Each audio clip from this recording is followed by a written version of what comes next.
Hello, welcome to another episode of the Talkin' Rangers podcast. Today is Wednesday, June 5th. We are more than a couple days past, 4 days now since the loss on Saturday night against the Florida Panthers to end the New York Rangers 2023-2024 campaign in Game 6 of the Eastern Conference Final. Yesterday was officially breakup day for the New York Rangers as they had exit interviews, all that stuff. So the season has officially come to a close. The dust has officially settled.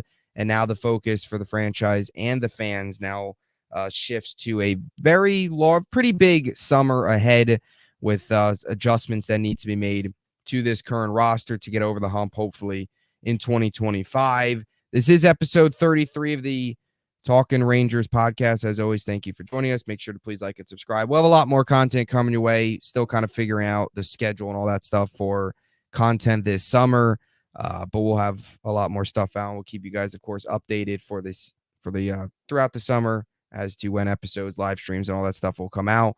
But Joe, this is kind of a season recap, off-season preview podcast as the New York Rangers. I don't know if the right word is, I guess I'll just ask, how you doing? Start off with that. It's good. I feel like have you finally kind of recovered from it? The dust has settled, and the dust has settled. I feel like it was a little. The wound was pretty fresh. It happened until like Tuesday, which kind of yesterday. Played a nice round of golf, so kind of got 18 holes yesterday. Kind of got me off. Yesterday was good. 18 holes. I feel good took today. My mind off of things. Rangers had exit interviews, so once they had exit interviews, it's like at that point the players also kind of have gotten not quite over it, but they're laughing there and stuff. It's like they're getting ready golfing. Yeah. But same. Sunday was rough. Sunday morning was rough. Sunday sucked. Sunday was bad. Sunday was bad. Monday wasn't great for me because I had to hear it from all my friends for the first time, so that wasn't great. Dude, fuck them. But yesterday was much better. The dust has kind of settled. You now have kind of moved on. Players have moved on. They're gone for the summer. So now it's kind of like, as a fan, you've got to move on and you get ready for what is a pretty big summer. So, we'll break it all down today. We'll break down, just put our final thoughts on the playoffs, what happened, what went wrong in these 16 games for the New York Rangers to ultimately falling in 6 to the Florida Panthers. And I guess that's where we'll start. What are, you're just over the last couple of days, any other final takeaways that you took from this matchup before we get into some of the comments made by the players? And then, of course, some of the free agent stuff, trades, all that stuff, that what the Rangers need to do to not only get back to this point, but ultimately get to the Stanley Cup. Ideally, a year from now, we'll be talking about a Stanley Cup in 2025. Yeah, I mean, I don't know. I feel like we kind of got most of that out of the way. I mean, initially, kind of like we were saying, they were pretty much beaten pretty bad physically. They got bailed out by Igor. So I feel like if they didn't have Igor, they would have got much worse in the result category, like maybe 5 games, which, I mean, it's one less game, but still, the offense really disappeared. I think that was another thing that you kind of have to look at, reflecting this series and maybe in the season in general, where they weren't great 5-on-5. And then, Panthers were able to counteract that power play where they had 1 goal on the power play in the series. So I just think that they needed to get more production out of the top 6, and they really didn't get much. Aside from Lafreniere, the other guys really did nothing. 5-on-5 at least. I mean, Panarin had the 6-on-5 goal. Trocheck had the power play goal. And he did a 5-on-5 goal, I think, in game 2, but still. And then Kreider had the empty net, or not the empty net, the shorthanded goal, but nothing from Zibanejad. I don't believe that winger on the Rangers first line had ever scored with them in the whole playoffs. Mm-hmm. I could be wrong. Wenberg never scored, played that 1 game. I don't think Roslovic ever scored. Aside, he had an empty net goal, and then he had the power play goal in the Washington series. So that winger never scored, not once. He didn't score. No one scored on that line. So that was a killer where, you kind of didn't have production out of the top line. So they didn't respond well to the pressure. They didn't do a good job of forechecking, and they kind of got pinned in a lot of the times, and they weren't able to kind of sustain anything once they got out of that the defensive zone. Where like a lot of times where they were able to escape, it was at an end of a shift, so they dumped it in, went for a change, and then both teams were fresh, but the Panthers were fresh with the puck coming up the ice, so they were able to kind of have that just keep going up and up and up, and the Rangers weren't able to get any zone time. And like I said, Igor was phenomenal, but it's a series that they could have won regardless of how bad they played. I mean, Igor played so good where they kind of had a chance where you had every game was a 1-goal game except game 1, which they could have won that game. Maybe Schneider doesn't hit the post or Lafreniere doesn't score on her own net. But that's how it is sometimes. And at the end of the day, I'd say this. I know you were kind of saying failure of a season. I wouldn't say failure just because of the fact that they got to the conference final and they lost to probably a team better than them. So I look at it more as like a disappointing season. I would say individuals, if you want to say they were a failure, like Panarin, I wouldn't say disappointing. I said that was like a failure from like his Panarin's performance. His performance was like not good enough. It was a failure. Yeah. And, yeah. No, yeah. I was just to add on to what you said. Yeah, I mean, we've known this about this Ranger team for a while, being pretty reliant 5-on-5 throughout the early in the playoffs. They were able to score even 5-on-5, and of course even the regular season. But you kind of get to Florida, and they just kind of ran out of gas. You could tell in Game 6 when the ice gets tight, and they come at you very heavily for checking team. That's when guys like Panarin don't do as well because they need time to think. And he struggles against teams like that are physical because Panarin's not physical at all. And we talked about that a lot really in the post-game show. So, yeah, I agree. It's just, I know disappointment, failure. I guess it's all kind of the same. I just looked at it as the President's Trophy winners. You were up 2-1 in the series, third year in a row. You go up, you win the first 2 of the first 3, I guess, because they were up 2-0 against Tampa, up 2-0 against the Devils. I know that was first round, but from a conference finals perspective, they were up 2-1 against Tampa with this core. They were up 2-0 against Tampa. They were up 2-1 in this matchup. Like at some point, you got to find a way. One of these years with this team, new coach, new opportunity. One of these years, you go back to Game 5, you have a chance to take a 3-2 lead. At some point, it's got to change where you find a way to get over the hump and you get those 2 more wins, the Eastern Conference Final, and go play for a Stanley Cup. But I also look at it as 2022 was the first year with this group, and they got all the way to Game 6. They've only gotten back to that. They haven't gotten further than that, and that's a little concerning for a team that you would have hoped in these 3 seasons would have found a way to muster up something to get to a cup. But you had the first round exit last year, and this year you felt like this was the year. Everything was lining up for 1994, team of destiny, all this stuff, and we talked about it basically all off season or all regular season. They played great, so they actually gave you optimism going into the year that they could play like 94. You had all the connections like 94. I mean, even when they were down, 2-1 or 3-2 in the series, we were all saying 94, they'll come back, they'll win in 7 like they did in 94. So it's just, I guess that's why maybe it's more of a failure in my eyes, because I just want to see this team win a cup. But you could also look at it from the vantage point. I guess that's kind of where we could shift into this team head into the offseason. I thought I watched all the exit interviews yesterday and into this morning from each of the players, and of course, Lavalette as well. I think the notion was coming out of last year, you could tell there was a lot of disappointment. You could tell there was a lot of frustration. Even Trouba, I go back to what Trouba said last year. I remember where they asked him about Gallant, and he was like, he certainly got the guy's respect or whatever. He kind of kept it short on him, and you could tell that he was out of there. Not that anybody asked about Lavalette, because we know he's coming back, but it just felt like last year there was a sense of, I don't know if I want to say like, I don't know really how to word it, but you could tell last year there was a lot more frustration. You could tell last year there was a little bit of a sense of unknowns going into the offseason.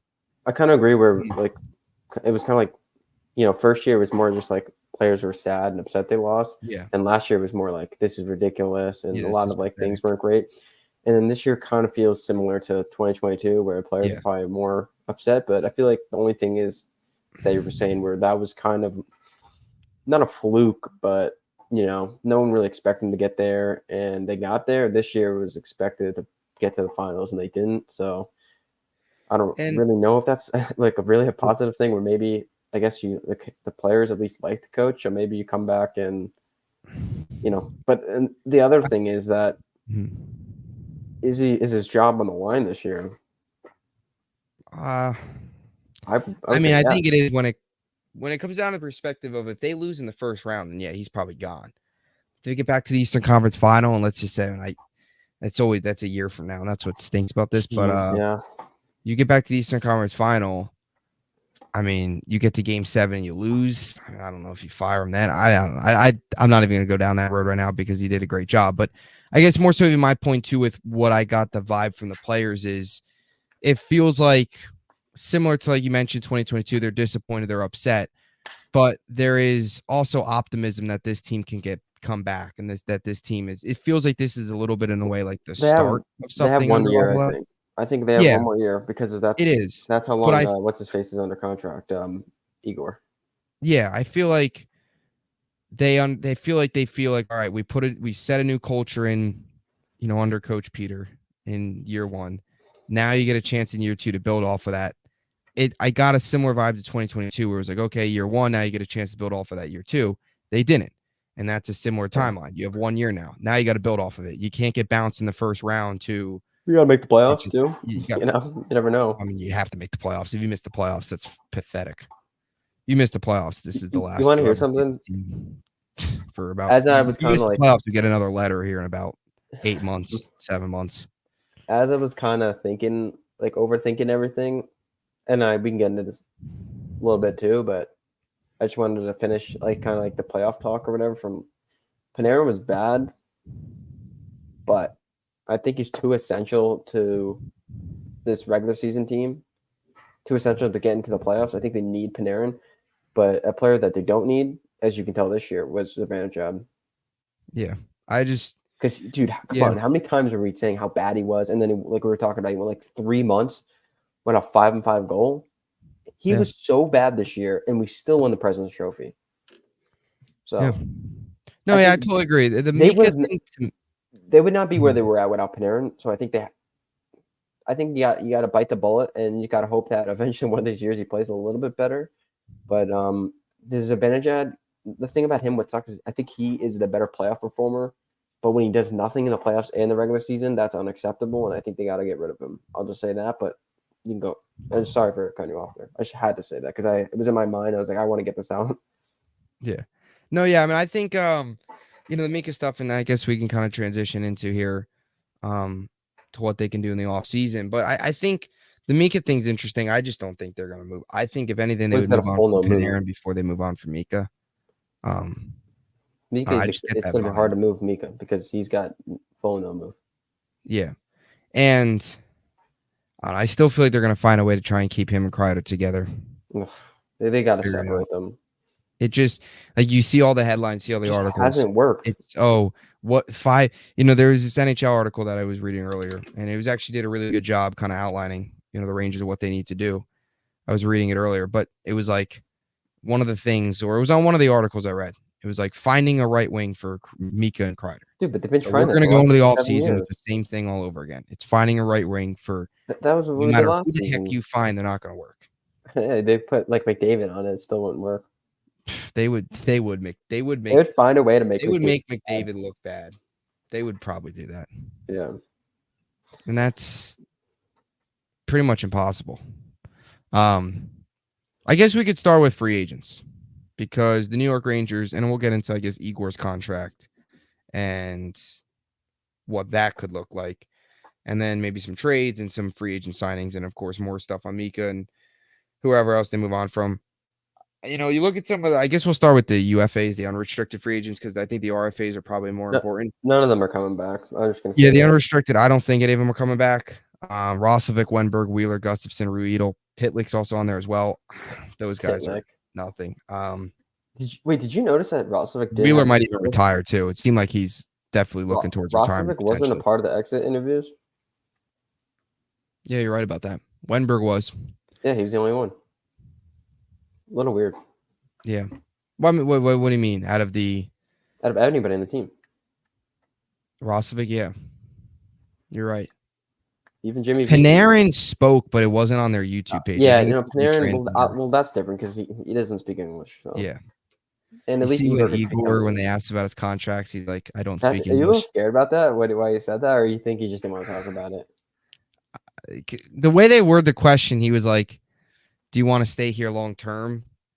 I think. And then he was like, I don't speak English, so maybe that's a little Dude, concerning. I But don't even want to talk about that. I don't think. I think he didn't want to talk about it. Still fresh wound of losing, probably, so he didn't really want Yeah. to, get into too far in the future. But Or he he's just, like, yeah. Or he doesn't want to come back. Maybe he's Henrik like, fuck. spoke to me last night. And he told me to just get the Henrik, heck out of I here. had a nice. What if he was like, I had a nice long conversation with Lundqvist, and Get out yeah, while you I'm gonna can. be out of here after next Yeah. year. Yeah. Gosh.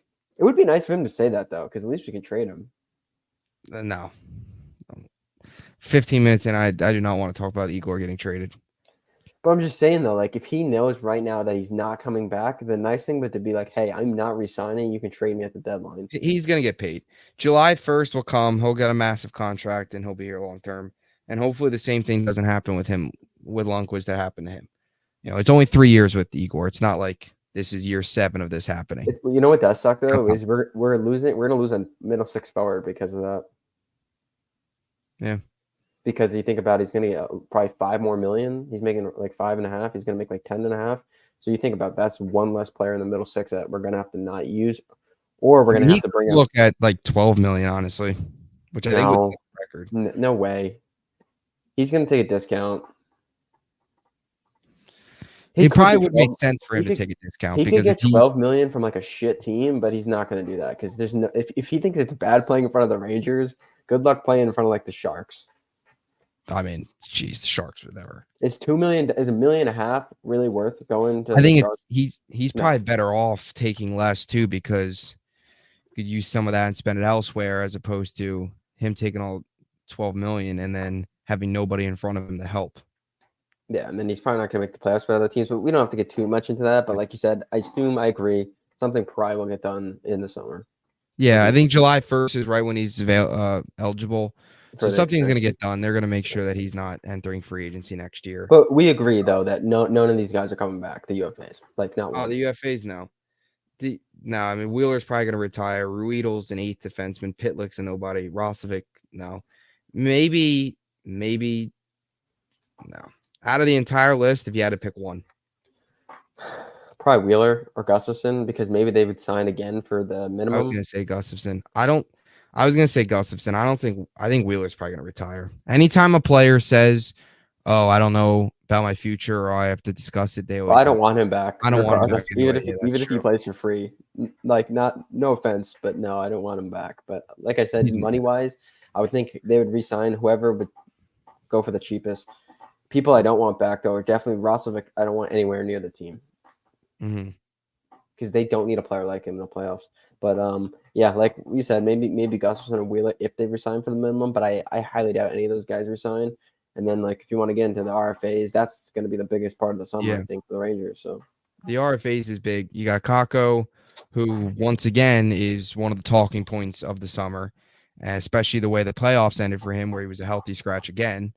And then you got Schneider and you got Lindgren. Now, I think Schneider will probably have a similar to kind of like a bridge deal like Laugh and Kakko had. I think they'll probably do the same thing for Schneider, similar. Kakko, they've got options. Do you want to give him a prove it deal? Do you move on? Well, the thing is, though, because after this deal, he's going to be a UFA. So like that's a huge thing when you're thinking about making this deal. We can kind of get into Kakko first, and we can talk about Schneider, but we'll start off with Kakko. We can start with Kakko because that's I think that's the biggest one of the thing is like one, what's his role in the team? That's what they have to figure out. 2, like I said, he's going to be a UFA, so they got to figure out what they're going to do as far as years. And then 3, the money, which again won't be too much because he's not been. He was 40 points 2 years ago or last year, whatever you want to say it now. With the 2022-2023 season, he was 40-point player. But it all depends on what they think his role is. If they think, okay, we're going to commit to playing him top 6, commit to giving him maybe a little bit power play time, which is hard with this team, which I don't think they can commit to that, but they can commit to maybe playing him in the top 6. Then maybe you say, okay, we'll give him 2 years, 2 million, and then after that, we'll see what happens. But I think they're not going to give him a 1-year deal. I think it's gonna if they do resign, it's gonna be like 2 years, 2 million, or maybe they trade him in a package to get someone at not the deadline, but I don't know when you have to sign an RFA by. I don't know what the date is, but I could see him getting traded. What do you think? Do you think there's a better chance he gets traded, or you think there's a better chance he gets extended more than 2 years? I think there's a better chance he gets traded than getting extended. You think like 1 to 2 years he'll get if they do resign? Yeah, I don't think they'll go more than I that. think it's risky though, resigning to a 1-year deal. I think it's more so going to be a 1-year prove it thing. You where think, it's and like, they're gonna lose him for nothing? yeah, I mean, I don't know. I mean, look, here's my thing with Kako. Wait, I don't know what the Maybe RFA rules what are actually. He might still be an RFA if they give him 1 year. Let's see, how it might be the second contract. So I think it's either 6 years or the second contract. How does a player I mean, he become? said, he had he said, he talked about how he likes it here. He gave him an opportunity this season to play with Mika and Yeah, Kreider. so it's you have to you can hit UFA. You have to be 27 or older, have 7 seasons. So maybe he would still be a UFA because what is he going into? His 5th season or 6th season? He played 2019, 2020, 21, 22, 23, 24, I believe he's 25. going into his 6th. So yeah, so he's This going to was his this 6th year. season. So I think he would be a UFA even if they're signing for a 1-year deal. Yeah. Or it'd be whatever it is, more likely than not, he's going to be a UFA at the end of this contract, whatever they give him. I don't know. I think just you What can do you go. think? What do you think their view is on him? Because they Laviolette really didn't give him much this year. No, He he had some didn't. I mean, spurts of playing Lavalette in the did top take some 6. blame in his exit press conference as well, saying that he has to do better to develop him and stuff like that. The injury obviously hurt him a little bit. Look, Kako he's got a lot of really good to his game, and a guy that you really His feel like confidence. and a guy that this Ranger team could really use when he's playing at his best in the playoffs. They could use a player like Kako. The problem is the confidence and the consistency has not been there at all. And like you start to wonder now, we had this conversation way early in the season when Lafreniere was off to a really good start. And of course, Kako wasn't, and he went down. How he felt like maybe he was feeling a little bit of pressure because it was big seasons for both of them. Lafreniere, of course, breaks out. Kako didn't. And he's had spurts. I don't know. I think from a Rangers perspective, I don't think they would be against bringing him back. If I was Capo Caco, though, and I know he mentioned how he seems like he wants to be there, and he said how he wants to be in a place that he can win, and he feels I like would he can win not here. want to come back. I wouldn't. Yeah, exactly. I wouldn't I'd want want to to go come to back. a team that I could play top 6 minutes and power play. Yeah, I also would want to go to a team too where I think the pressure level is a lot lower. And this is a guy that has been not the New York market. Yeah, this is a guy that's been benched. What if he here's in something. the What playoffs. if he went and played with like McDavid? Imagine he went and played with like McDavid. I don't think reunite with Crosby. Novel. Crosby's I don't coming know. over at the deadline. Yeah, I hope, but Yeah, I know you said that. Are you is that going to be like your season? No, that's going to be like a rumor for a little, and then when he resigns in like November, an extension, it's going to go away. He's going to be a Penguin for life. But kind of wrapping up the Kako talks. It's just like it's frustrating because you said he's a good player, and the blueprint I think for him should be the Lafreniere blueprint. I've seen enough out of Lafreniere where I'm confident in him. I'm confident in him where he can play. Doesn't need to play with Panarin for him to be good. I think he can be really effective without Panarin. I think you can put Kako in that role with Panarin this season, get his point totals up, get his confidence up, get his playing time up, and I think he can turn into a really good player. That's what I would do personally, but I don't think they will. I think I have a bad feeling they're going to try to force him in with Kreider and Zibanejad again. It's just not going to work. And I think that Kako, my gut feeling on the Kako, whatever you want to call it, the Kako experience or whatever, is going to end probably a disappointment for both parties where he's going to probably end up leaving in a year or two whenever this contract expires, or he could get traded this offseason. But it Yeah. sucked because he's a player that I thought could have been really good, just never really got the chance. Well, Like, that's what I think. I'd say that giving him a couple games on the top line is not that you clearly saw that with Lafreniere. You had to let him play the whole season. Yeah. But we'll see And what happens yeah, with Kako. exactly. And even from a Mika Kreider They're perspective, horrible playing, now. Like yeah, but like we were saying, like they were literally putting whoever they put in that spot sucked. So clearly it yeah, wasn't Kako.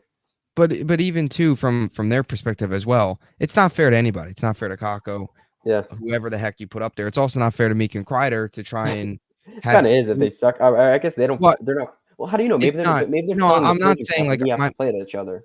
my point is it's not fair to anybody to stick a new guy up on the first line for 3 games and expect all 3 of them will start to see results. It's not fair Yeah, to anybody at all. Like Kreider and Meek, I'm not saying I'm not defending them. I'm just saying in that situation, like throwing Kako out there for a week and saying if we're not seeing results and then throwing him back down, it's not fair to anybody because like the guys need time. Not saying that, but my point is like if Kako's on the first line to start next season, we'll all be excited for hockey season. But I'm sorry, this is not a serious team if he's on the first line in the first game next year. yeah. And Mika and Kreider are still together. That's means he did a whole lot of nothing in the offseason in my eyes. I think it's best for probably both sides to move on. I'm probably I not as agree. high as what he said. I agree. Yeah. I'm probably not as high as on him as some fans, but I just think the New York market, seeing what Lafreniere has done, he's got a lot of pressure. I don't know what he's going to be able to, if he's going to be able to handle it next year. You also risk, like you mentioned, losing him for nothing. At least you can try and get something for him now. What do you get back for him? We'll see if they package him into a larger deal. But it's been 5 years. You've seen flashes, but not enough. You haven't seen that big jump that Laffy took this year, and getting benched twice in Eastern Conference Finals in 3 seasons by 2 different coaches is about as bad as it gets. Especially when Lavi was brought in here to help the young guys and potentially unlock a guy like Kako while Gallant didn't, and you still didn't see it. I know he was hurt, but I don't know, just concerning from that perspective. So he's a big one. He'll be one of the biggest talks this offseason once again. Now we'll go to the 2 defensemen. That's Schneider and Lindgren. What do you think happens with them? I think Schneider probably will see kind of what happened to Laffy and Yeah, Kako. I can kind of just Similar to start off. that. We can start off a little bit with Schneider. I think it's a little Yeah. bit easier of a conversation than the Lindgren one. It's pretty simple. He's going to get a bridge deal, like you said. Yeah. And for me personally, I think Schneider is going to be the second best defenseman on this team next year. I think he's better than Miller. I think he's better than Trouba, and I think he's better than Lindgren. I really like Schneider. I think he's going to be a really good defenseman, and I'm excited for him to get more playing time. And I think he has more of an offensive upside than people think. He's a decent skater. He's a tough kid. I really like Schneider, so I'm excited to see what happens with him. But I think a simple bridge deal, bring him back for a couple of years, and we'll see what we go from when we eventually need to resign him again. I think that's pretty simple. Like I said, he had a good year. Didn't get a lot of playing time, but was very effective in the playoffs, I think. And I think he's going to be a great defenseman. If you have anything you want to say about him, you can. If not, we can just go right to Lindgren. No, yeah, I agree. Schneider's much more simple than Lindgren. I think, like you mentioned, that kind of 2-year, I guess 2-3 year bridge deal, similar to what for Lafreniere and Kako, and then you cross that bridge when you get there in 2-3 seasons from now. But young, very good, a lot of talent, showed some good things this year. I totally agree. Now you go to Lindgren, who's coming off a previous contract that was 3 years, $9 million, $3 million AAV. Obviously got the arbitration rights and stuff. He'll probably look for that more than that $3 million AAV that he's currently on. It's a guy that's been banged up a lot. Heart and soul of this team, though. What do you think Lindgren's future is? I guess if you want to start. I think his future is very heavily dependent on Truba's because they cannot have both those guys on the team who kind of, I wouldn't say Lindgren's a liability because I think he's been good enough, but I think him and Trouba keep getting banged up, and you can't have 2 guys on the team that are consistently banged up, especially if you want to make a deep playoff run. He's been getting worn down over the last 4 years, so Yeah. it kind of seems like a little bit like a Dan Girardi where he's just wearing down, and you really don't. I don't think you want to pay someone who you don't think is going to be able to play consistently 3-4 years from now. It sucks because I really like him. So I don't really know what they're going to do. Maybe they trade him. But if I had to guess, I think they are going to re-sign him, and then it sucks because he, like I said, he's so, I won't say injury prone because he plays through everything, but he's always banged up, and that's not something Yeah. that you can really sustain as we saw with Girardi. But I don't know what they're going to do with him as far as long term. I don't think they're going to give him anything more than 3-4 years. If they do resign him, I can see them trading him. But like I said, it kind of really depends on what they decide with Trouba, because I think Trouba's got to go. I think Trouba's one guy on this team. I know we're talking about Zibanejad and Panarin, but Trouba, yeah, he's the captain. But at the end of the day, that doesn't mean anything, I think. I think at the end of the day, you got to do what's best for your team. So I think they do resign Lindgren. I don't know how much money he's going to get. Probably $4 million, I'd say. Maybe gets like $1 million. I wouldn't give him anything above $5 million. I think that's like I said, too much for someone who doesn't really bring any offense to his game, and then again, just is always banged up. And you can't have two guys on the roster like that. I would say though that they probably will end up kind of giving him 3 years, 4.5 million, something like that. But we'll see. We'll see what they do with him and Trouba. Those guys are going to be connected. Yeah, Lindgren's been this has been something that I think a lot of Rangers fans have been kind of wondering to see what would happen for a little bit now this season, knowing that he would enter the year as an RFA. Or yeah, he's an RFA. I mean, like how they would handle that, whether they trade him or keep him. I would agree. I want to give him like 5-6 million. I think that's a lot. It's just, he's 26 years old. He'll be 27 in February. I think $4 million is a fair offer. Yeah, 4 to 4.5, like you said. Offensively, as you mentioned, he's got 10 goals in his career. This isn't a guy that's do a whole lot offensively, but he's the heart and soul of the team. He's well respected around the locker room. I think you nailed it on the head. Injury prone, I've always kind of said, is guys that are missed time. I don't know really how to describe Lindgren. He's injury prone, but he doesn't. Would you say that's worse? Time. I know, I'm saying injury prone is, I'd say, worse unless if you consistently get long-term injuries. But if you consistently get these injuries that you're still able to play, but you're definitely, hurt, that could be almost as bad. Yeah. I mean, you just look at the playoffs itself. I mean, Fox, you could tell, was clearly playing through something, which he mentioned was the knee to knee hit. Maybe a healthier player is better than someone who's just able to play through consistent injuries. Yeah.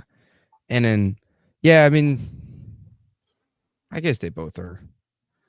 Still want them out on the ice, but if they're not 100%, I guess it's kind of. I don't think he hurts them as much as people, because just because he doesn't have an offense, he doesn't hurt him. Like, if he was offensively and he was hurt, then I think it would hurt him because he'd have to exert more. But I think he's okay. Like I said, where you can get by. Foxes, you could tell much differently because he definitely hit. He's someone that if he playing hurt, is definitely going to hurt him. I think Lindgren can't. Not just saying because he's tougher, but I just think his game can translate better injury wise if you a guy like Fox. But just overall, like we were saying, I think they'll probably bring him back. But I think that means that we can kind of go into this now is they got to get rid of Trouba. Yeah, I don't. They can buy him out. You save $4 million in the next few years. Sure. You can trade him. He's got 15 teams you can go to. So you have one of two options. And he's just too much of a liability where he takes penalties in the playoffs. I mean, how many years has he been terrible in the playoffs with penalties? Obviously like his hitting, but I feel like at some point it's kind of hurt him where it seemed like sometimes in the Florida series he was trying to go out of his way to hit someone and then missed him, and then it was like an amen rush, or went out of his way to hit someone and then had to take a penalty because he got beat. I think it's too much to overcome, and I think you can't have that on your. I mean, he could be a bottom or a third pair defenseman, but you're paying him $8 million, and that's no good. So I think they got to move on from him, and I think that it's possible. Like I said, you can either buy him out or trade him. Yeah, I think Trouba's this year was. I mean, he was awful.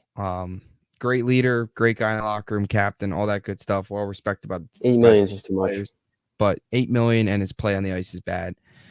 I think best case scenario I think for the Rangers is you probably get rid of Trouba and you give the captaincy to maybe somebody like Trocheck or I don't know. Kreider. Kreider, I think, would probably be the next most What if they logical give it to one. Lafreniere? Captaincy? Yeah, you give it to a young guy who was going to be on the team for. I give it to Fox actually. Yeah, Fox would be good. I think they would probably go to out of the core, I think it would probably go to Kreider first because he's been here the longest. I bet you it'd be Fox. If they do get rid of If Truba. they get rid of him, it's going to be on Fox. Yeah. What would be your ranking? Like Fox, Kreider, Trocheck? Yeah, those three. No one else would even be discussed. Uh-huh. And Yeah. the thing is, like, you could say Lindgren, but like again, I don't want him to get beaten up, and then he can barely play, and then he's the captain. I think you got to get to someone who's on this team long term, and that's like one of your better players. I know leadership's a big thing; it's not just being Yeah, good I at think I hockey. think Fox is a good leader. I think Fox is he's I a good think guy to Fox. have I think around. I I, don't I think think he it would either go to Kreider or Fox. Yeah, I agree. But at Probably. the end of the day, like I said, they got to get rid of Truba. Yeah. There's no I mean, excuses. I think the play against Florida in game 6 was probably if that's the last play, last bad moment of his Ranger career, I mean That was that awful. basically sums it up. And yeah, he goes for the hits too much. The penalties were brutal. He had 22 penalty minutes this postseason. He added Ridiculous. on with, I don't think Gaudreau, I think, led the team in the regular season with penalty minutes. But Yeah. obviously, the penalty minutes in the postseason were way too high. He had 73 in the regular season. He was second on the team in the regular season in penalty minutes, led the team in the postseason in penalty minutes with 22. The next coach was Schneider. So that is bad. And it's similar to the way we kind of talk about with Kreider and Zibanejad being the problem. It felt a little bit like Trouba was the problem. Whoever he'd pair with, that would kind of be Yeah. the It would make bad him line. I worse. mean, look at what So happened to maybe Miller. Miller played a much lot better of with people are Trouba. hard on Miller. I don't think Miller was great this year, but he definitely He was better was without hindered. Trouba. He definitely was hindered Yeah. by Truba. Yeah. Because a lot of times Trouba just, and I know he had the broken ankle, he said in the playoffs, but even in the regular season, he felt much slower. And a lot of times, whoever's deep pair would have to make up for one of his mistakes, and they would get caught in a bad position. It was just an all-around mess. Or Miller, they just didn't mix well. It's just, anything Trouba did this season, it was pretty poor. Similar to Kreider and Miko. No matter what you do with them, no matter who you put next to them, there's a problem there. Same thing with Trouba. It's like you got to kind of look at yourself in the mirror and say, maybe I'm the problem. So respect Trouba for what he does off the ice, but on the ice, he's not a good defenseman. Not at all. Yeah, He's and then you're actually saying really like bad. there's nothing against his character. It sucks when you lose guys like that because they're well liked, but at the end of the day, like it's a business, and the best for the Rangers is to get him off the team. Like you said, he's a good human being, good teammate, but we're not going to win with him, especially having an $8 million hole on the team where you need to resign and allocate money elsewhere.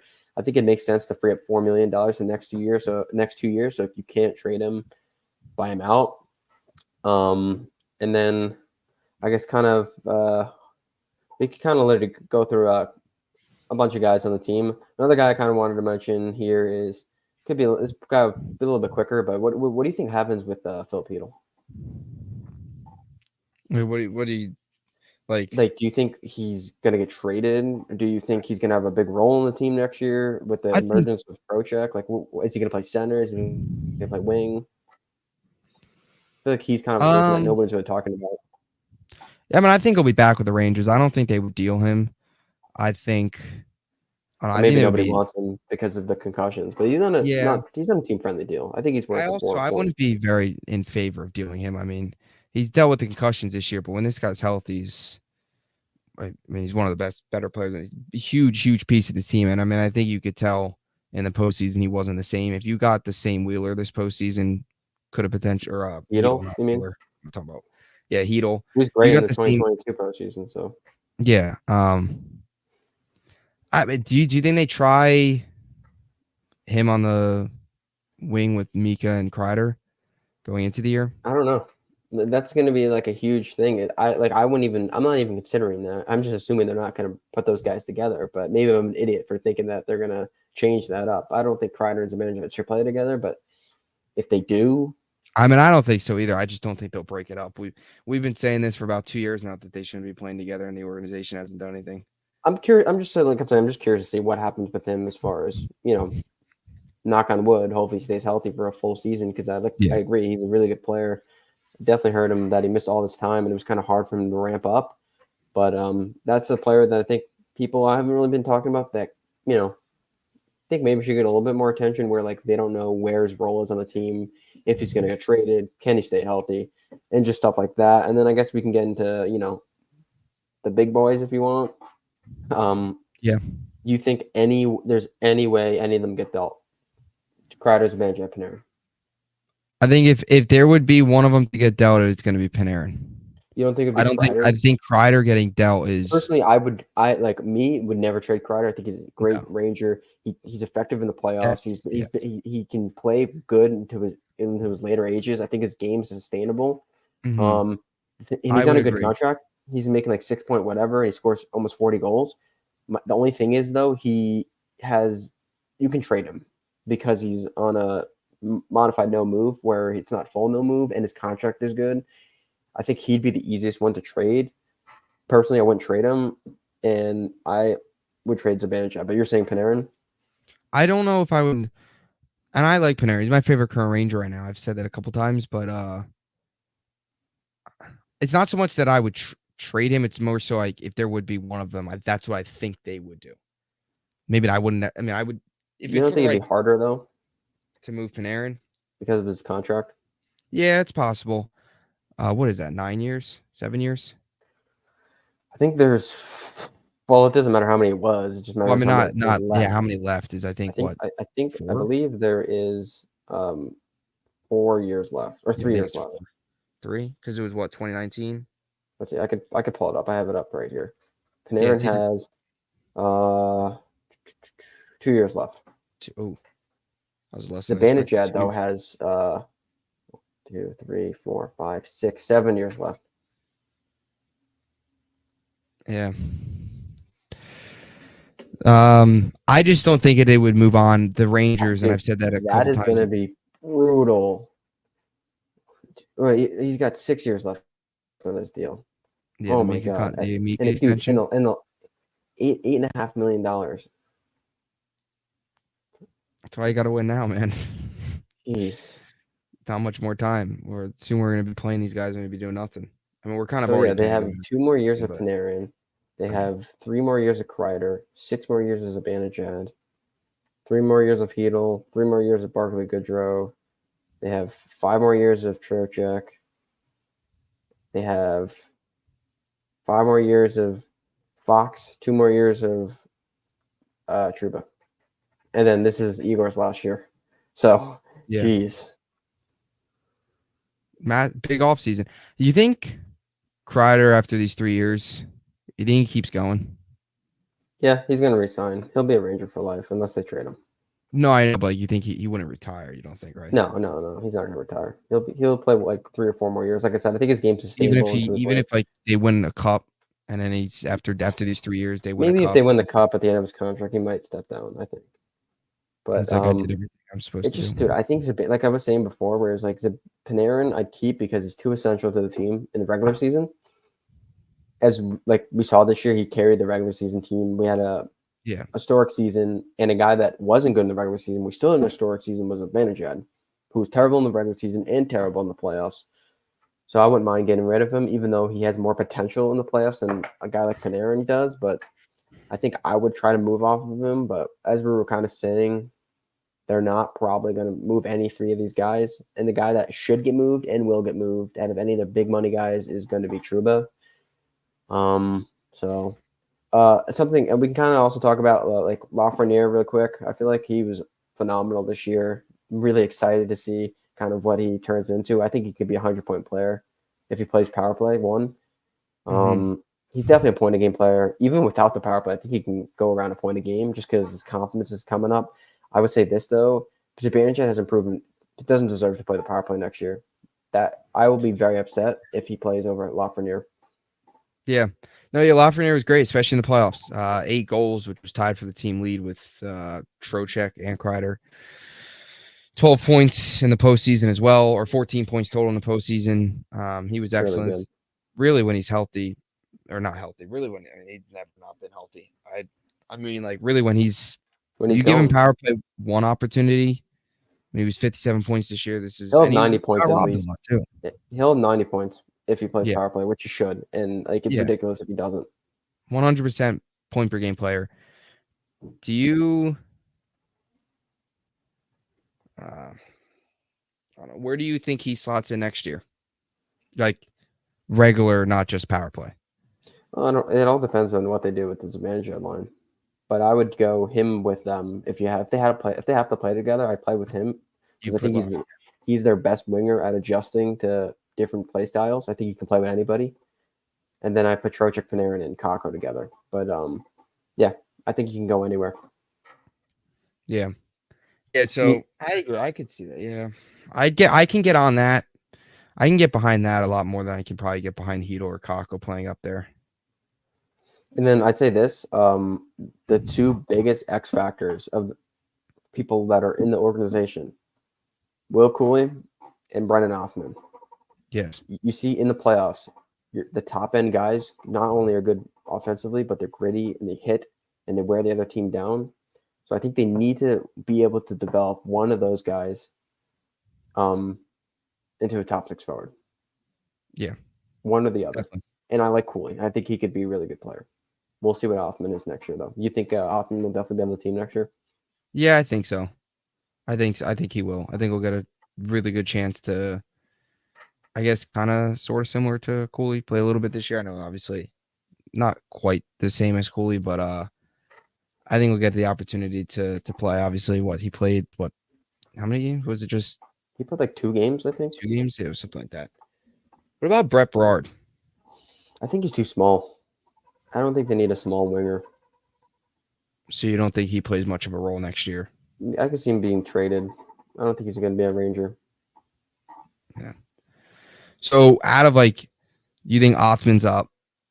He has to Is be. that the only prospect you think? I think Perot's going back to Boston College. Yeah. So If he doesn't, if Perot comes and plays, or do you're you think saying if that's Hoffman doesn't play, okay? What do you think the likelihood of that is? If you had to of, guess, wait, Pro. not high at all. He's going to go back. I'm telling you right now, he's going back to Boston College. I think there's maybe 10% chance he plays. Yeah. Because if he doesn't make the team, you want him playing in the AHL. So What was that? if he doesn't make the team, they don't want him in the AHL, I think. Yeah. So as of right now, you look at this team. I guess we can kind of transition into potentially some outside names they could look to bring in. The biggest name of them all is probably from a trade avenue is Kachuk. Brady Kachuk. Make that clear. From Ottawa, that's probably the biggest name, biggest trade target right now. 37 goals last year, 37 points, 74 assists. Exactly what this team needs from what they were lacking this year against Kachuk and the Panthers. I guess I know you tweeted this out. What do you think it would probably take to get him in? What are your thoughts on that possibility? I'd say this was 0% chance. I think it's all just like fan service or fans just throwing out there. I think there's no chance he gets traded to the Rangers. I don't think he'll be moved at all. But realistically, they're going to want Lafreniere, but I would say no, definitely not. Yeah. Probably you have to do some sort of Miller Schneider. One of them would definitely have to go. The first round pick, probably one of Kako and Hedel, and then one of Alfman and Perot. Mm-hmm. It's going to take a lot, especially because he's already signed. They really like him. They're going to have to do enough to where they would be okay to trading him Ottawa. But yeah, I would say that, especially because the league is probably going towards more of a gritty elite players, where you see the last 2 seasons, Vegas and Florida are more gritty teams. People are going to try to emulate that. So he's going to be a hot commodity, and they're going to have to overpay because they're going to be in a bidding war. And I would say something like that: Miller, Schneider, Othman, Perot, one of those guys out of those two pairs, and then a first round pick, and then probably you're going to see on the roster go like Heedle or Kako if they got that done. Yeah. Yeah, it would take a lot. I mean, it's not. I don't think it happens. I feel like every year we always have a trade We always candidate. zero into one guy, and we Yeah, so never happens. let's be I don't know. I honest just here. don't think the Rangers are going to shake things up too much this offseason. I Don't was literally about to say that, dude. I think Yeah. it's going to be a very quiet offseason. You're going to It's going to see be very. them. They're going to run it back with this core, which They're going to sign, I assume, a guy that they can spot into the defense, a bigger type defenseman to pair with a smaller guy in Jones. They want to go out there with a little bit bigger size. This all depends, and they also have to give it a true, but just in the general sense, so you don't get rid of anybody. They're going to have Jones, and then they're going to bring in someone to play as a 6th, 7th defenseman with him, a little bit bigger of a guy. They're going to give Offman and Cooley chances, I think, and Kako. They're all going to battle for that first line winger. They're definitely going to bring in a middle 6 forward on a shorter term deal, maybe a little bit better than Wheeler, someone a little bit better than that. hopefully. And like I said, they're going to really try to develop Offman, Cooley, and then see what to do with Kako. But I don't really think they're going to make that many adjustments to the roster. There's going to be really nothing. Like I said, they're going to bring in a couple guys on shorter term deals, veterans, maybe a little bit more grittier players, but you're not going to see any finesse skill players coming in. They're going to be gritty guys that are a little bit older, one guy for the back end for the defense, and then a middle 6 guy that they're going to bring in with a little more grit in a short-term small deal. They're not going to break the bank for anything. They're not going to make a big splash. Rangers fans might don't want to hear this, but it's going to be a very quiet offseason, and they're going to rely on heavily what they have. No, yeah, I totally agree. I totally agree with you. I don't think many are in favor of that. I mean, I would tend to agree. I think I like the idea. I will say this though. Sorry to cut you off. Mm-hmm. They will be going in at the deadline next year. I could see that. Like, I don't think a Stamkos or No, a Jonathan they're not Marchessault, signing anybody. somebody like that. They're not going to sign. If they make a big move, it'd be via trade. splash. Via trade would be the only way they make a big move. Trevor Zegras? No, he's exactly what we don't need. Yeah, it's non-physical. That was more of a deadline thing. I agree. I think I could see them going in at the deadline next year. They're going to go all in. I watch them give them multiple 2 years ago, or will be 2 years ago. No, watch. Yeah, they're going to go all in with the last year of Igor. I guarantee you. Yeah. They're not. Well, I mean, if they get him an extension, I think Igor gets extended this year. I don't think he goes in next year. If they don't extend him, which they probably will, but I'm saying this, they're going to do a mixture of the last 2 years. They're going to bring in elite players, I think, but they're not going to be old. Yeah, hopefully. You know, they got a little bit younger guys this year on small deals, and last year they got older guys that were more past their prime, former elite players. They're going to go heavily in on players this year. I'm telling you, they're going to go out and get the best guys, whether it's Vetrano, Busnevich, or just some guys I can think that are on their expiring deals. They're not getting Crosby. That was kind of just a joke by us, but they're going to go heavily in because Dolan wanted the first round pick this year for the stupid spear, whatever. I'm going to keep the Crosby dream alive until it isn't. We're I'm going to just keep it saying alive. that, like, they're going to trade whatever it takes next year. They're going to go all in. It's going to be Dolan's going to be on the door of Drury and be like, listen, you got to win this year, and he's gonna unload everything. I think at the deadline, which is great for then.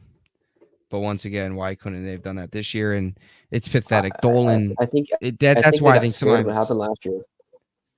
No, I know, but not giving it up because of the stupid sphere is ridiculous. I think they need to realize we need don't go bargain basement shopping, but also don't get guys at the end of their careers.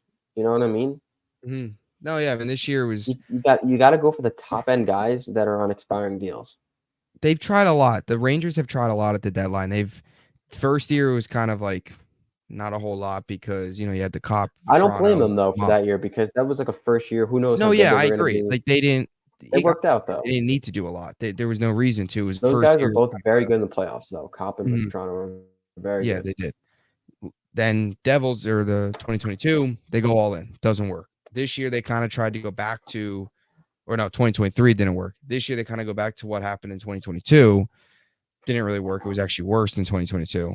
Much worse. Now you got to find that balance of 2023, but younger and more productive. proven. Yeah, And proven. get guys and get real. Well, I mean, some Kane scorers and Tarasenko were proven, but they're but they older were too now. old. And one Kane was Yeah. good, but he was hurt. Tarasenko was invisible. Yeah. The Tarasenko kind of, I mean, he did score the goal against us in game 6, but He's not worth it though. doesn't That's matter. He not was going to go invisible. down as it's not going to go down as a big move unless he scores like the game-winning goal to win the Stanley Cup. Yeah, I agree. No, yeah, Tarasenko's not the same player. I think you got to kind of look at it from that perspective. I agree. I think the Rangers are going to have a slow off season. It's going to be a lot of under the radar moves. They made it pretty clear. I think the guys in the locker room understand this. They still believe in this core. They still believe that this group of Mika, Do you believe in the core? Kreider, Panarin. Do I?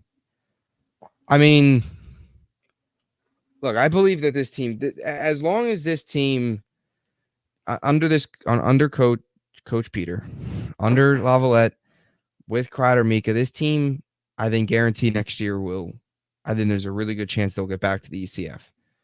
What I was Do kind I of saying think though, that this core is good enough to get to the top? I don't know, because it's now been two stints here in the last 3 years where they've gotten right on the doorstep and they haven't had that one extra. The other team has always had that a little bit of edge over them. And if you don't want to count Tampa, fine. But this year, like Florida was better. And it's like, how many more times for years, even Lundqvist years, like how many more times are we gonna have years where it's like the other team's just a little bit better than us? I'll say this: they're in a very fortunate position where most of these teams are in the limbo stages, where a lot of the older teams, like the Lightning, the Bruins, the Penguins, the Capitals, are kind of just falling down a little, not making the playoffs, just making the playoffs, but they're not really a threat to go deep. Then you have teams like New Jersey, the Flyers, who are young but really don't have enough grit, don't have enough experience. The rosters aren't filled well enough. None of those teams can play with Igor. So cough. Yeah, goaltending. I was just about to say the Sabres, but I'm saying all those younger teams don't have good goaltending on the teams that could be on the up and cup, coming up. Like like I said, like the Devils, like they don't play gritty enough and they don't have good goaltending. Same as the other teams. Think same thing with Carolina too. And let me get into that though. The Maple Leafs again. They're kind of irrelevant to me personally. They don't have a playoff style hockey team. Their defense and goaltending isn't good. So that's another team. And then I'll get into that. The Hurricanes, biggest question mark. They don't have a goalie. Half their team is up on contracts, so we don't know what they're going to be. Yeah. And the other end of that is if they do manage to put something together, the Rangers kind of have their number, and I think the Rangers are a better team than them, especially with Igor. Yeah. They could be an X factor though, and then I'll say they're an X factor. It depends what they do. I think it's too much though, where they have to put up too many different pieces. It's gonna be hard to find a good goalie, so I'm not concerned that much about them. They're better. They're just as good as the Rangers, but again, too many moving pieces. And I think the team that is only going to be able to challenge the Rangers is the Panthers, where they're in their primes, I guess, where all the guys are in that golden age, where no one's really up and come. No one's really old. They're all in the prime years of their career. Bobrovsky's getting a little bit up there, but that's a team that they're going to have to battle for the chance to go to the Stanley Cup. That's the only team I can really see. Again, it's hockey. You can lose to any team. But if you just look at all the teams, it seems like the Rangers are in a good spot here. Like, and then you look at it. Yeah, and there's always those surprise teams every year. Vancouver was sort of that this year where they won the first round, obviously put Edmonton to the brink. New Jersey. Yeah, New Jersey a year ago. We were 2 years ago. Even I could see like a team potentially like Philly or Buffalo.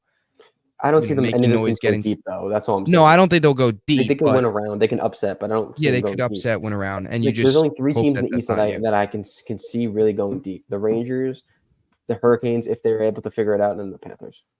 Yeah.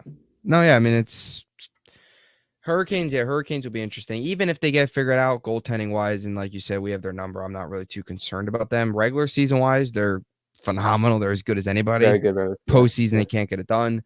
I know a lot of people say they play a playoff style hockey all year, and then people play up to their standards in the playoffs, and then they struggle. I don't know if it's that. I don't know if it's Brindamore if he just can't get over the top, because sometimes you do start looking at the coach. But I would say though, like what I'm saying is that the Rangers are in a good spot though. Like No, yeah, I mean, teams. with this core, they will get to the East. I believe in this team. With the way the East is, they will get to the Eastern Conference Final next year. Can I you beat just the don't Florida know, and Panthers? that's where the deadline's going to come in. You need a little bit more grit to get past a team You like need Florida. top You're going to 6 need a grit. little bit more, Yeah. and you're going to need to build off the core. You can't just like this core needs a little bit of an extension or a boost is the best way to put it. This core alone is not going to do it. They need something else. So we'll see. I mean, that's 1 year from now, maybe. 1 year from now, maybe we'll be talking about Stanley Cup Finals preview. Yeah. Hey, they played hockey into June. I guess that's June 1st. There's only 3 other fan bases that could say that. So I guess we don't have it that bad. But You got a finals prediction? finals prediction, I would say Dallas in 5. Not Dallas in 5. I'm sorry, Florida in 5. Yeah, I was about Florida 5 is my pick too.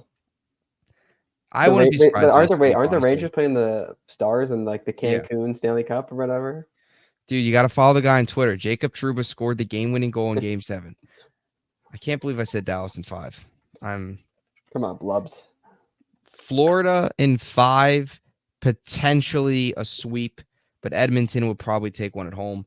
I just think they're going to get. Edmonton. Come on now, they got 35-10. They got outshot by. Stuart Skinner. Yeah, that's not gonna. You're not gonna survive. They're going to get worn down, and Stuart Skinner is nowhere near where Igor is. And I will say this too, I love Igor. He's great, but this again, similar to Darcy Kemper winning the cup with the Avs. Yeah. This is the same exact scenario. Stuart Skinner is 4 games away from winning a Stanley Cup. Goaltending, you don't need great goaltending to win the cup. You just don't. So Igor is great. It showed during the Lundqvist eras. What you need is physicality. What you need is guys that can score 5-on-5. The Rangers, what you need is your stars to show up. The Rangers didn't have that. And that's why they're sitting home watching the cup for the 30th year in a row. Well, no. Yeah. It'd be the 10th year in a row. All right, that's true. I meant the Stanley Cup for 30 years. Winning the cup, it's been 30. Yeah, you're making a point. It's 10 years in a row, but actually winning it's 30. Yeah. Sitting home, sitting home watching the other team celebrate. It's been 30 years, right? Yep, 30 years. 94. Mm-hmm. So. Any closing thoughts? Who's winning the Cancun Cup? That's the biggest question. Rangers, Stars. Rangers in 6. We should do goal scoring picks. Come on. No, we're not going down this road. Chad Ruedel in game 1. Roslovic in game 2. Panarin will have a hat trick in game 3. What about Tyler Pitlick and Bonino? Pitlick and Bonino. That is going to be game 7 call. Sean McDonough. They're going to put Sean McDonough in charge of the Cancun Cup. It's going to be Bonino. Rangers win game 7 over the Dallas Stars and the New York Rangers for the first time in 30 years. Jeez. Are Stanley Cup champions once again. No. And this one will last a lifetime. The good news for us is there is no good news, dude. No, I'm saying with a quote from Sam Rosen, lasting a lifetime. That's not in our lifetime, so there should be one in our lifetime, Mm-hmm. Yeah. But that Sam Rosen deserves one more, man. Dude, that would mean that we would need everybody who saw that cup, they would have to die. Because that would be in their lifetime. Like, that's going to be their only cup in their lifetimes. Yeah. We're going to have to grind out to like 100 to watch a cup. I just want a championship. We got the Yankees and the Jets in New York. If anybody's in New York, I agree. I mean, that's what I mean. I just want somebody's got to win. I took that, that fan quiz. Have you seen that on Twitter today? There's a fan quiz on Twitter today, or a fan, fan grade. If you put your teams in there in the year you started rooting for them, it gives you like how much you've suffered, the trajectory. Dude, it said for me, suffered a lot. My overall fan grade in terms of like success is a D. So I haven't seen much. You're getting carried by the Yankees and the Rangers, right? Yeah, but I think in terms of pain, the Rangers are up there. Playoff the Rangers cause a lot more of pain than September losses by the Jets. So yeah, losing the playoffs is worse. I mean, And it's excruciating being a Jet fan, but losing in the playoffs, like always teasing, never losing, that's kind of the Rangers and the Yankees. Getting to the playoffs and losing sucks. There's not. It's just you get your hopes up. the Jets, we know the season's over by like October. Yeah. Well, that's what stunk about the Jets last 2 years is they've given you a little bit of hope. They were 6-3 in 2022. Then last year they were 4-3. The hope is just Aaron they Rodgers flat. running onto the field with the flag. Whatever. We're getting off the topic. Yeah, here. we're getting off Let's- topic. That's Ranger season's over. We got to wait in the whole calendar year to hope that this team gets to the cup. Ugh. maybe they'll surprise us and make a big move in the offseason. Who knows? But Maybe we'll they will. see. I feel like that they need that. Like the fan base is pretty down in the dumps because I think we all really thought that this was their year. I don't think they should Just fully for- run it back. They can't fully run it back. You have to make at least one move to a big guy in the team, whether that's Trouba, or Just maybe- for the heck of it, you think they win Game 7 if they won Game 6? Probably. I think they play a lot more desperation in a win and go home game at the Garden. Yeah, Florida's probably a little I didn't think they were probably a gonna win little game down 6, too. They had a chance to seal it at home. They lose at home. That's Yeah, I didn't think they having were to going to go win back that to the game 6 Garden. anyway. That's So not great.